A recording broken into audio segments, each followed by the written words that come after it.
I spent years respecting my ex's choice to wait until marriage, but as soon as we broke up, she slept with some older guy from work, and now that she's not waiting anymore, she suddenly wants me back. I, 23M, met my ex, 21F, 3 years ago. We lived on campus at uni in different halls of residence. After a few months, we got together and for the most part had a very happy relationship. There was always one issue though. My ex grew up in a very religious home. Her father is a pastor. She has been open with her family that she does not share their faith. They weren't happy about it but accepted that she has to make her own choices on that. Nevertheless, I think some of that religious upbringing was still in her mind. I grew up in a different religion but was never very serious about it, and am no longer religious. Our relationship was pretty normal except that she told me very early that she had her V card and wanted to stay that way until she was married. It wasn't for religious reasons, as I mentioned she isn't religious. But she was very focused on not disappointing her dad. We did other intimate things, just not intercourse. I never had much luck with girls growing up, and going into the relationship I had my V card. And I still do, at least if you classify having your V card as never having gone all the way. Anyway, I was becoming more resentful of the fact that everyone I know was having normal intimate relationships and we weren't. I couldn't understand why she didn't want to have a full intimate relationship, though of course I never pressured her about it. I felt that while I was at uni, and pretty broke, getting married was something for the future. Last year, I was in my last year of uni and she was working in her first professional job. Her degree was shorter than mine, so she finished uni first despite being younger than me. She was talking a lot about all these successful guys she met at work, which did make me feel lesser as I was still a broke uni student. Coupled with her still not wanting a full intimate relationship, it did make me feel more resentful. We had some arguments about it and after a while I felt that I should end the relationship as we wanted different things and our lives were on different paths. It was awful. She was crying a lot and I felt terrible afterwards. Anyway, it has been nearly 6 months since we broke up. We haven't been in touch at all for most of that time. I have not been involved with anyone else in that time, as I was 100% focused on finishing my degree. I have finally finished uni and am about to start my first professional job. She recently got in touch again and asked to meet up. I was hesitant, but decided we had so much good history that I should hear her out. She told me she's been missing me terribly these past 6 months. That she thinks she wants to get back together, and is open to having an intimate relationship now. I asked her why now? What changed? And she looked uncomfortable. After a little prying, she said she had a short-term fling with one of the older guys at work while we were broken up. Which of course was fine as she wasn't my girlfriend anymore. Anyway, she said he persisted with her until she started being intimate with him. She ended it with him recently. She was clear that it was consensual, but that the guy was very persistent with pursuing sex with her. I was gutted. I couldn't understand why she'd make me wait all those years, but was fine doing it with some new guy she'd only been seeing a short time. I asked if the reason she was open to having an intimate relationship now is because she doesn't have her V card anymore. She said yes. I asked her to give me some space to process all this. I'm conflicted and would love some advice on this. I have missed her a lot and still have strong feelings for her, but at the same time it feels like I was strung along for years. It's hard to put my finger on why I don't want to take her back. Everything logically makes sense for us to get back together. I'd even get to finally have an intimate relationship with her. But I feel awful about this whole thing and don't want to ignore those feelings. Update, 8 days later, hello again. I appreciate people taking the time to comment on my last post. The response was a lot more than I expected with over 2,000 comments. I'm amazed so many people wanted to comment about my situation. Thank you. Warning, this post is long. I have kept a daily journal since I was 16. A lot of what follows is dumps from my journal. Yes, I know I'm not concise. I'm going to refer to my ex as Ellie, not her real name. I'd like to write a bit about the comments because so many people took the time to provide their thoughts and I appreciate that. The majority of comments were some variation of move on. A clean break. A strong recommendation with a lot to recommend it. A minority said give her a chance and see how it goes. Plenty calling me a jerk for ending it because I wanted sex in our relationship, or for being obsessed with her virginity. That I dumped her because she wouldn't put out. And quite a few saying my breaking up with her made her feel like sex is necessary to keep a guy and that it drove her heartbroken into the next guy's bed. There were a few she's pregnant comments. Not that I know of, it's not impossible but if that happens it won't be anything to do with me. The dude saying I should screw her and leave her, or worse, seriously some of you guys need a hug, or a psychologist. No. I would never use her like that, no matter our past. Ellie and I were a loving couple for years. That counts for something even after we broke up. Feeling hurt doesn't justify using her, or anyone else for that matter. As for comments that I have some hang up about taking her virginity, my issue when together was that we weren't having sex in our relationship, not whether she was a virgin or not. Her being a virgin was her reason for being abstinent, but wasn't directly an issue either way to me. If she hadn't been a virgin and wanted to be abstinent I would have been in the same situation. The title of my last post was not great really. I broke up because we were not having sex, not because she was a virgin. Bear in mind, for 3 years Ellie had everything she wanted from our relationship. Boyfriend, love, affection, loyalty, support, and a guy who respected her wishes to be abstinent. While she got 100% of what she wanted, for me there was a big element missing. And there was no way to reconcile that. Either we were having sex or not having it. Sex requires both to say yes and that wasn't going to happen. With hindsight I should have ended the relationship early on, when Ellie first told me she wanted to not have sex until marriage. When we got together I was a naive 19-year-old who had never had a girlfriend before so I kind of went along with things because I really liked her and got along with her so well. I fell in love with her and then kind of felt stuck in a relationship that wasn't what I wanted. I've learned from this and won't make that mistake in the future. I want to make active, not passive choices in future relationships. To not just go along with things because that's what the other person wants. Our views about sex in our relationship were not compatible, so I ended the relationship rather than waiting any longer hoping she'd change her mind. It was scary to take that step and I put it off for way too long, because I didn't want to hurt her. But I couldn't stay in the relationship just for her, I had to also consider myself too. My mistake was waiting so long to get to that point. I regret that as it caused her more hurt than if I'd ended it early on. Many of you say that sex just isn't that important. But for me it is, at least as part of a relationship. You can disagree. That's fine. Some people are fine being in no sex relationships. No judgment from me, but that's not what I want. Some people took issue with me saying I felt she strung me along. On reflection, that's fair. Ellie was clear to me about wanting to not have sex until marriage. I foolishly stayed way too long hoping she'd change her mind one day. She didn't. That was my mistake. I strung myself along really. She never led me on in any way. It hurt to learn that she had sex with the next guy relatively quickly after I waited so long. But she is my ex, so that is not my business anymore. She is allowed to change her mind. She can have sex, or not, with whoever she chooses. I don't get a say in that. My hurt is an emotional response, not a logical one. Logically I see she did nothing wrong by me, I'll get over it. It's just my bruised ego if I'm honest with myself. Feeling I'm somehow a lesser man because she took that step with the next guy. I know objectively that isn't true, but I sure feel it. I was not a perfect boyfriend and I have made mistakes. I have learned from them. I don't regret breaking up with Ellie and still think it was the right decision for me. Enough background. A few things have happened. Last weekend was the Australia Day long weekend. I was on a camping trip, in the Grampians for any Aussies reading. It was so nice to be in nature, to do some bushwalks with friends and decompress. It felt good to talk about the Ellie situation with my mates around the campfire. Most of them knew Ellie pretty well from our years together and they had a range of views, just like the commenters on my post. And I got the usual good-natured crap about still being a virgin. I learned there's an expensive bottle of scotch they bought a while ago that's going to have its seal cracked when mine is.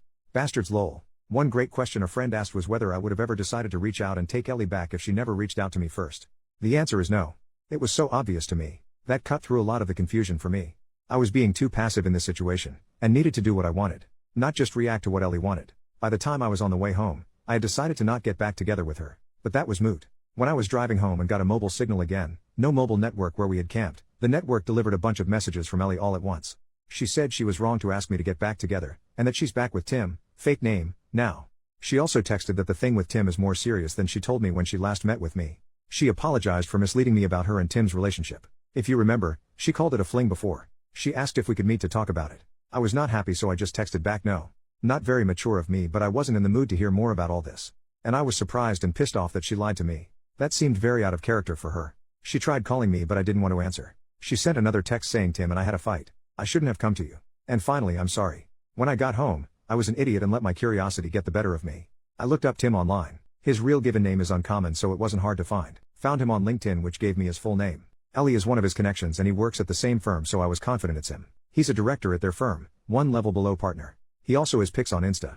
Lots of posts about his adventures around the world at various events and exotic places, as well as shots with an expensive looking car. A few photos of him with Ellie with their arms around each other in Singapore in November. I guess that confirms it was serious. He wouldn't have public pics with her for a casual fling. All that just made me feel bad. No good comes from comparing myself to my ex's successful boyfriend. Ellie is not my girlfriend and I'm not in competition with Tim. So I won't do that again. My ego's bruised enough already. I have been living a very frugal life my whole time at uni, aka poor as heck, so I know I can feel inferior when I see people with wealth. That's another me problem to sort out. Anyway, all that was on Sunday afternoon and evening. On Tuesday evening, Ellie knocked at my door. She said that she knows I didn't want to talk to her, but she felt bad about everything and hoped I would to let her explain herself, clear the air, then I'd never see her again if that's what I wanted. I let her in. I was not happy with recent events but figured I might at least get a clearer idea of what's going on. It was a long, heavy conversation over 4 hours, but here's the gist as I remember it. When we broke up she was devastated. She said it took a couple of months before she started to feel a bit better. She missed me constantly and wanted to see me the whole time, but when I ended it we agreed to keep apart and heal. In September, she met Tim at work. He manages a different team, she doesn't work for him. She said he was very charming and attractive and showed almost immediate interest in her. They got to know each other and he asked her out. She was worried it was a rebound but felt so much better getting his attention that she went along with it. After dating for a while she developed feelings for him and that later led to an intimate relationship. It wasn't a fling and she dated him for a while beforehand. I asked about whether he had pressured her into sex. Last time she said he was very persistent. She said she was trying to not upset me. She thought if she gave the impression she was reluctant to have sex with Tim that I wouldn't think as badly of her. So it was a story to try and spare my feelings. I told her it just made me worried she had been assaulted. She looked shocked at that and said no way, she was actually the one who initiated their intimate relationship. I said although I don't like that she lied to me, I can understand why. I don't think she did anything wrong changing her mind about abstinence. Yes, I was hurt when she told me she was having sex, but I have no right to judge her for anything. She's a single adult and it's her life. I don't think badly of her. She burst into tears and said something like, "I thought you must hate me now." I assured her that I didn't. She said she was sad it didn't work for us, but that she never would have dropped her virginity commitment if we had not broken up. After we broke up, she decided that it was a commitment she made to her dad when she was still a kid, and it was messing with the life she wants now. So by the time she and Tim got into their relationship, she had already decided she was ready for sex with the right person. I asked about her dad and she just said he doesn't need to know. I asked about why she asked to get back together. Tim is older, she told me he's 32, and has been at the firm 10 years. One day at work, one of the women made a snarky comment to Ellie about being another one of Tim's girls. She did some digging and it turns out Tim has a history. He has dated a long list of women from work, several of them were young graduate employees just like Ellie. The rumor around the office is that Ellie is just the next girl to get used by him. She was horrified. She accused him of using her. They argued and she told him it was over. Soon after that she came to me. She felt as if we might be able to rekindle things now that she was open to an intimate relationship. But my hesitation and time to calm down made her realize that was a mistake. Over the weekend, Tim asked her to work things out. She decided to give it a chance. She tried to call me but they went to voicemail. I was camping, so she sent those messages instead. So I guess that's settled. I don't want her back and she's in a relationship so she doesn't want me back either. We chatted a bit about how our families are going. She congratulated me on finally finishing uni. She asked if I had been seeing anyone and when I told her I'd been studying hard and working a lot since exams, retail job, with no time for girls, she laughed and said I'm still a big nerd. She hoped we could be friendly if we ever see each other. But she wants to keep out of contact out of respect for her relationship with Tim. She wants to give it a real chance of working. Which is fair enough. She gave me a hug, said thank you for understanding, and left. So there you have it. Ellie involved me in her relationship drama. I would have preferred she hadn't but at least it's sorted now. I'm glad I paid attention to my feelings and took time out to consider things, as it could have been very messy if I had taken her back. Trusting my gut has been the biggest lesson for me in all this. I still care for her despite recent events. It seems like she is dealing with a lot of complicated things between her new relationship and work gossip. I wish her well and hope she will be happy, whether it's with Tim or not. She was my first love and I expect I'll always have warm memories of her. But I am clear now that I don't want her back. She is my past and I want to look forward. Well, this has become an essay. Tutors at uni always told me I was too waffly in my writing. Well, screw those guys, I'm not a student anymore. I can now focus on launching my new career with no distractions. I've worked so hard for so long to get here. My new job starts on Monday. It's going to be so great building actual real experience my new profession, not just endless theory. I'll be earning much better money, no more student poverty, and I've got graduation in May to look forward to as well. I'm open to finding someone new but that is way down my priority list. I'm not going to actively pursue that anytime soon. Cheers everyone for your comments and advice. Edit, the next day, okay, you've convinced me. Today I blocked Ellie on everything. Since we agreed not to be in touch again, that shouldn't matter, but if she doesn't stick to that agreement, for example if she and Tim split or fight again, then it won't be easy for her to contact me again. I thought it was a petty thing to block someone, but in this case you've convinced me that it's a way to take control of the situation. With luck I won't hear from her again, and if I do, like if she knocks on the door, I'll remind her of our agreement and shut her off. Time to stop being passive and take charge of my life, a life Ellie will not be part of. Second update, 5 months later, bumped into Ellie again. My old throwaway got blocked so I had to make this new one. I learned a lot through that experience and believe that I'm a little less naive than I was. Many of you said I would see Ellie, now 22F, again. You were right. There was some confusion in comments previously about dates of graduation and work. I'm an Australian living in Melbourne. University here runs from late February/early March to November each year. Our summer holidays are in December to February. Graduate intakes into companies are usually in February each year. If you recall from my previous posts, my ex Ellie and I mutually agreed to be no contact after some drama on her part. At the urging of Redditors I also blocked her to help maintain no contact. I've been working since February as a graduate engineer and it's been everything I hoped it would be. I'm meeting amazing smart people, learning so much every day, and am finally earning a salary after years of being a broke student. Having a little money in the bank and being able to afford to do things like eating out is such a nice change. When I finished uni in November, I moved in with my brother temporarily. He'd just broken up with his ex and needed help with his rent. That's where I was living when Ellie last came to see me. He found a new housemate, and since his place was on the wrong side of the CBD for my job, I moved into a share house in the southeast of Melbourne. The place is a bit run down but the rent is reasonable, by insane Melbourne standards, and there are lots of pubs, bars and restaurants nearby. The location and my housemates have been great. I'm seeing someone. I'll call her Olivia, not her real name. She's the sister of one of my housemates. We met when my housemates and I had a barbecue and she dropped by. We got talking and were still talking hours later until everyone else had left. Her brother told us to shut the hell up so he could get some sleep, haha. I asked her out that week and we've been close since. My housemate, her brother, has been making fun of us ever since, including more than a few crude jokes when she stays over. We agreed to be exclusive 6 weeks ago so it's still quite new. She's so cool. And smart. And gorgeous. The chemistry was instant and intense from the moment we met. We just click so well. It's such a great time when we're together. Olivia is an accountant at a big firm.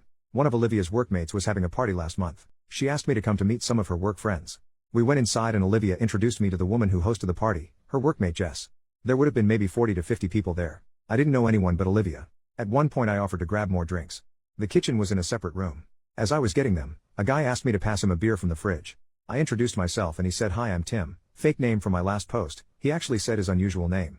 We chatted a couple of minutes about our jobs and how we know Jess. Then I just said nice to meet you and returned to the group. I didn't recognize his face as I'd never met him before, but it was definitely Ellie's Tim, his job and firm lineup. And he looked in his 30s, a bit older than most people at the party. Neither of us mentioned Ellie when we were talking.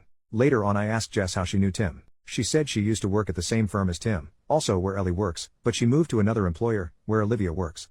Despite living in a city of 5 million, it's still a small world. On the tram ride home I must have been quiet because Olivia asked what was on my mind. I said that Tim guy at the party was, or maybe still is, my ex's boyfriend. I said I didn't think he knew who I was, or if he did he didn't say anything. That prompted me to share some history about me and Ellie. Olivia was wide-eyed and said, "You never told me you were a virgin." Then she laughed and said, "Well, we took care of that." She asked if I had any feelings for Ellie and I truthfully said no. I dealt with all that months ago. More recently, there was a formal charity dinner that Olivia was asked to support. Her employer was a sponsor of the event. She was keen to show me off. We were at a table with a bunch of her work colleagues. Nice people. One of her work friends was so excited to meet you, me, and Olivia can't stop talking about you. That made me feel really good. After dinner a few of us were chatting and I got a tap on the shoulder. I turned around and to my surprise it was Ellie. Tim was with her. It was so weird to see her again. Tim said he remembered meeting me at that party but never made the connection to Ellie until just now. She must have told him about me. Ellie looked very different. She had lost a lot of weight and was very slim. The tight red dress she was wearing made that obvious. Her dad would not approve. Not that she was ever overweight, but I'd never seen her that thin before. She was immaculately made up with what looked to my ignorant eye like expensive jewelry. She'd changed her hair too, now blonde instead of her natural auburn. She looked like a sleek rich girl, not the poor pastor's daughter I remember. Don't get me wrong, she looked amazing, but she looked like a different person. I know it was a formal event so we were all dressed nicely, but this was a major transformation. Despite her glam looks, when I saw her I didn't feel anything for her. Just nothing. Ellie said she was so glad to see me and she had some news, holding out her hand to show a diamond engagement ring. I know nothing about diamonds but it looked pretty big and expensive to me. I offered my congratulations to them both. Just then Olivia walked back over. I introduced her to Ellie and Tim. Olivia put her arm around me and Ellie's smile seemed to kind of freeze. I didn't really know what else to say, so I just said nice to see you again and wished them all the best for the wedding. Tim walked off and Ellie just sort of stood there a moment. It was awkward. Later on, as we were leaving, Ellie was staring at us as we walked out. Olivia said later that I think she still has a thing for you. I said it doesn't matter. Anyway, cut to a few days ago. My brother messaged me saying Ellie stopped by looking for me. Yes, Reddit, you were right. He knew to not share my new address with her, so all he said is I'd moved out. Next day I received an email from an address I hadn't seen before. It was Ellie. No acknowledgement that she was breaking our agreement to be no contact. No mention she stopped by my old place. It said it was so great to see you again, I've missed you and that girl you were with is pretty, how serious is it? And telling me she and Tim have big plans for their wedding next year and she hopes I can come. I was annoyed because she is trying to make her life my business. Again. Despite promising no contact. Even going to the trouble to make a new email address to get around me blocking her. I showed Olivia the email and she rolled her eyes and asked me to think about why my ex would send me that. Why indeed. Olivia is great at cutting through bullshit and reads people way better than I do. Ellie can't have me back. I'm in a relationship now plus she's engaged, and it's not like I would go to their wedding. Who goes to their ex's wedding? It wouldn't be right. I don't know why she's trying to contact me, but I can guess that she wants to use me for emotional support again. Or maybe things are rocky with Tim, who knows? Whatever she wants, it's not happening. She has family and friends, she can talk to them. I deleted the email and blocked the address without replying. Ellie promised she'd keep out of contact and just couldn't help herself. I still intend to keep my word, no contact, even if she doesn't. I've also set up a filter to send any email containing her name to the bin. Olivia and I had a talk after that. I asked if she was concerned about the Ellie thing but she said no, she's not worried, she didn't get serial killer vibes from Ellie. I'm glad none of this has put her off me. So nothing too dramatic but it does prove you guys were right, Ellie could not contact me despite promising to do so. I was able to sidestep her much more easily than last time. Ultimately this is a good news story. Life is so great right now. I've got a cool new girlfriend, a fun place to live and a new career I love. It has been easy to leave Ellie behind.